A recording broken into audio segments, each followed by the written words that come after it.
Education Today. I'm Tegan Treckengoss. And I'm Elena Pitzer from Ford City High School in Armstrong School District. Today we have a very special guest with us, Mrs. Catherine Gibbons. Mrs. Gibbons is the new TV production teacher at Ford City High School this year. Welcome to Education Today. Well, thank you for having me, Tegan and Elena. Let's start with a little background to get to know you. Where did you attend college? I went to Indiana University of Pennsylvania. I studied French and English, and then I went back and got a master's degree at Indiana also in teaching English. What did you attend college for, and were there ever any doubts or changes? Of course, there are always doubts and changes when you phase into a new life situation. I started initially in college wanting to be a lawyer. I'm too nice for that, obviously. I wanted to be a lawyer, so I majored in English for pre-law. And along the way, as I changed, grew, and developed as a person, I found passions in other areas. So I ended up getting a Bachelor of Arts degree in French and a Bachelor of Arts degree in English. After college, my first job was to work at a banking institute where I did some minor French translation, but I also did a lot of interesting things with money, which you wouldn't associate with either French or English. It was then that I decided to go back to school and get my master's in teaching English, because I realized that that's really where I belonged. What was your favorite part about your college experience? College is always a new and interesting place, and the first time you go away from home, it's always kind of a testing ground. I loved being away from the values of my hometown, but always still having them in me. I loved being able to explore different avenues of life. I enjoyed meeting friends from all walks and all different cultures. And really getting to know them and understanding their history and where they came from. So that was probably the best part of college for me. When you're not teaching, what kind of hobbies do you enjoy? I crochet. I know I look awfully young to crochet, but I love doing anything that's yarn, crafty. It helps me work with my hands. I don't have to think as much. I can turn the brain off. I have a job where I teach 5 different classes during the day. So being able to come home at night and just taking an hour and working with a needle and thread is very calming and relaxing for me. If you could go back to school, would you change anything?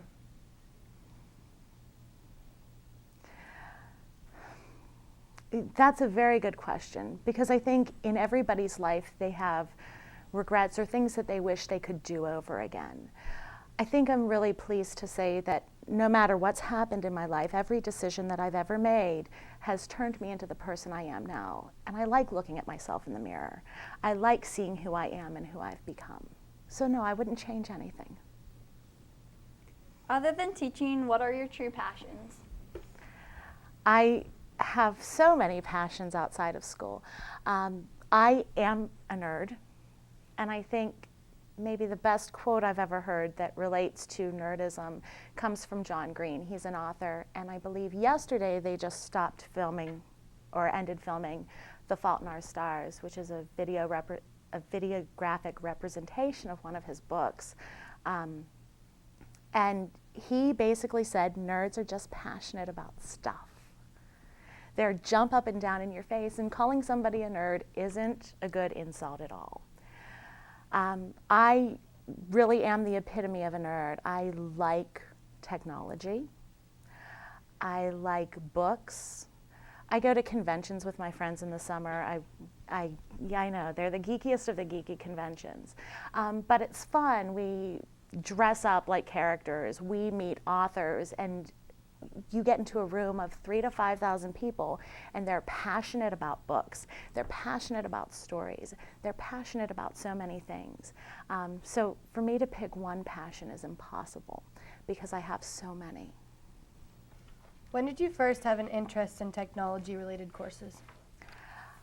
I was in 3rd grade, believe it or not. And it was a very long time ago. We just got computers in our classrooms. And I remember our teacher saying that we could not use the computers until we got all of our work done. So I did what my third grade mind thought was a great thing, and I hurried up and just scribbled down answers so I could run to the computer and play with it. Shortly after that, my mom brought a computer home because she was working on a second degree, and I was at home on the computer all of the time that she was not working, physically working on it. Ever since technology was introduced to me, I've had a passion for it. Whether it be a computer, a piece of chalk is actually considered technology, which is weird. But the computer was the first piece of technology that I loved, and I just couldn't get enough of it, so much so that I was not the best third grade student. You're new to the TV production course this year, but you're not new to the district, correct? That is correct. How long have you been in education field now?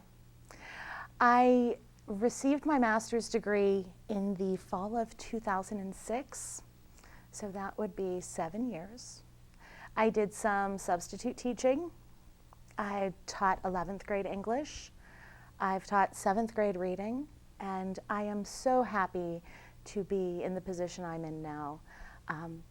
Mrs. Keller, who I replaced, she was a phenomenal teacher. I had her my own senior year of high school.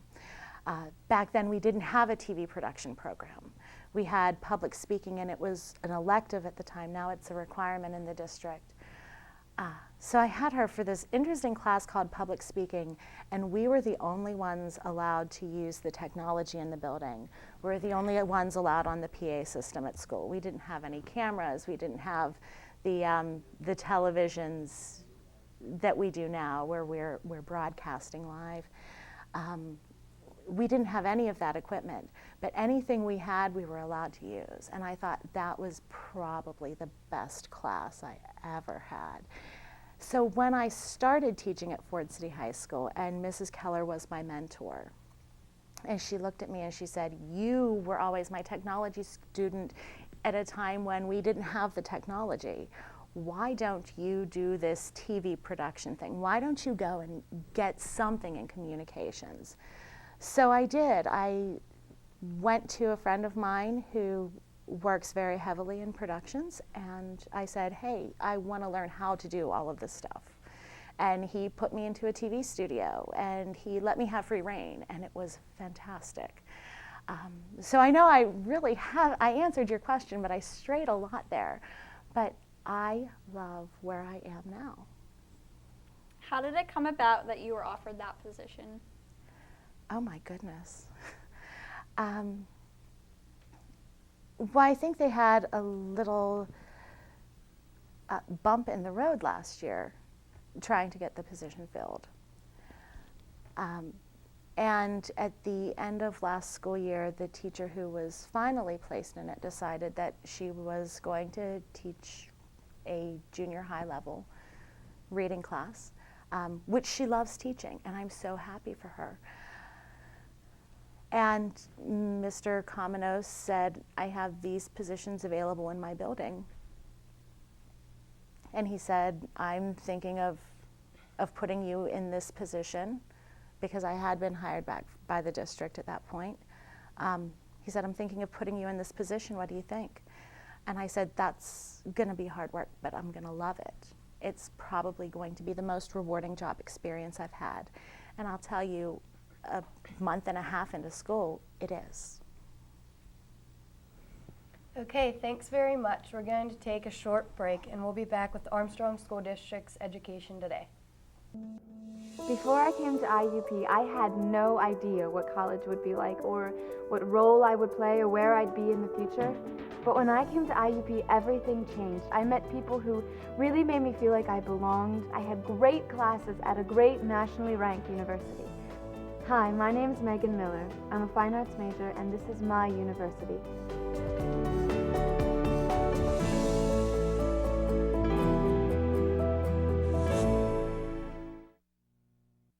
We're back with Armstrong School District's Education Today. Tonight we are talking to Mrs. Catherine Gibbons about her new role as the new TV production teacher at Ford City High School. What made you want to take on the TV production class? I think it was a lot of my natural curiosity, and as I said before, when Mrs. Keller encouraged me to look into communications media a little further my first year of teaching, I really loved it. In fact, from that experience, my friends and I would just grab cameras and we would shoot videos on the weekend and we would just have fun. So I think I'm naturally drawn to it through my, I guess, geek tendencies. Do you have plans or ideas to how to further build this program?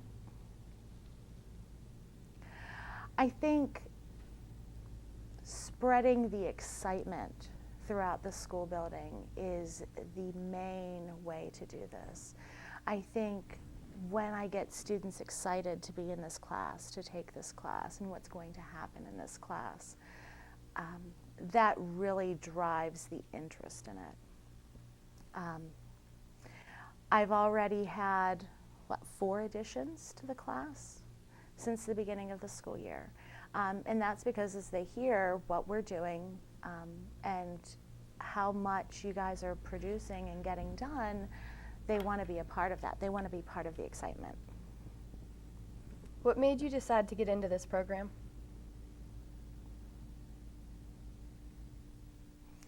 Well, as I already mentioned, it was suggested to me.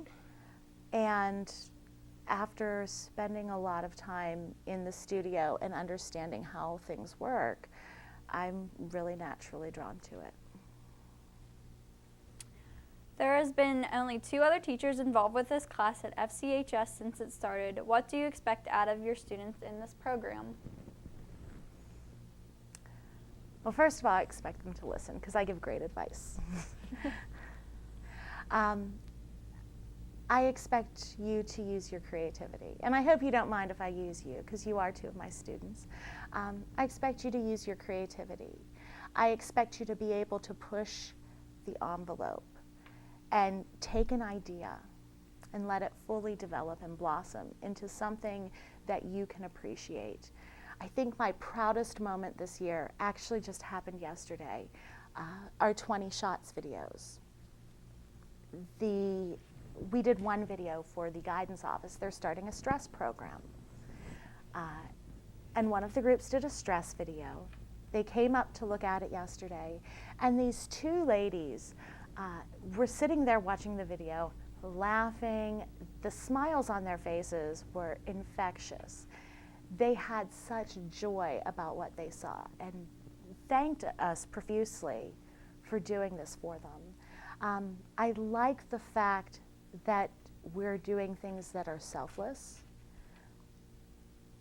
We're getting experience while doing things for other people in the school. And I think that's really the big part about this program that I appreciate most. In your opinion, what is the benefit to the students who take this class? The benefit is that even though it is a structured course, you are allowed to be completely and totally yourselves. You're allowed to express your thoughts in a creative medium, and you don't have to be a painting artist to do it. I know there are some people who are very creative and they stay away from art classes because they can't draw, they can't paint, they can't do those things. This is a different type of skill. So even if you can't draw a perfect painting of a rose, you can come up with something equally beautiful. I know it's early in the school year, but do you have a favorite video or project so far? From just this year? Mm-hmm. Or last year, whenever. I'm going to say that the video in and of itself was terrible. But this year, I really like the Sunny D video. Don't tell anybody. I appreciated that Sunny D video because what I saw was a kid who did absolutely no planning, which is a no-no. A kid who did no planning, who just took a camera out and said, I'm going to shoot this and I'm going to figure it out. And he did. He has some muddled compositions, but he also has some really phenomenal shots. I like it because it shows that even though there's a rawness to it, there's also talent in it too. So what we work on now is refining that talent and giving it that polished look, that look of greatness. And I'm sorry, I'm looking into the booth to look directly at the student. What's your favorite part about teaching this class? Getting to know you at a different level. When I came into this class, there were some students I had known by reputation alone, and I was scared, absolutely petrified of them. But getting to know them in this atmosphere where, yes, there is some formal education going on, and the fact that it is a creative environment where I let you kind of flourish on your own, I see a different side to those kids, and that is magical. Do you have any plans to have your students enter any types of competitions this year? Most certainly. What purpose do you feel this class serves? I think it's really a class for the soul. I think this is an artist class. This is a class for a different medium than you have been exposed to from 7th grade to now. I think this class gives you skills in technology. It gives you skills in how to look at a piece of equipment and figure it out. I know in the first few weeks you guys have been very leery, and I've heard a lot of times, Mrs. Gibbon, where do I put this cord? Mrs. Gibbon, how do I turn this camera on? Mrs. Gibbon, why isn't this camera charging? And I've heard those basic questions, and I want you to get to the point where you can look at a piece of equipment and say, I have this plug here, and it looks like it might fit in there, and see if it works. What are the elements that you plan to add or change to help the program continue to grow? Looking at the curriculum map, it is a wonderful map. I think by putting my own unique spin on the items that occur in the ASD curriculum map, the rest will come into play. I don't plan on adding anything at this time. I want to get used to the map the way it is and see where we can go from there. Do you have anything else to add for the benefit of our viewers? I do not. Well, that's our show today. I'd like to thank Mrs. Gibbon for taking the time to join us tonight. Our thanks also goes out to the TV production students of Ford City High School, led by their teacher, Mrs. Catherine Gibbon. They were our film crew for today. Please join us again next week for another look at the Armstrong School District. DVD copies of this and all Education Today programming can be requested by contacting Chris Garatino, Multimedia Technician at Katanning Junior High School. Visit our website for our updated information about the district, and have a great week.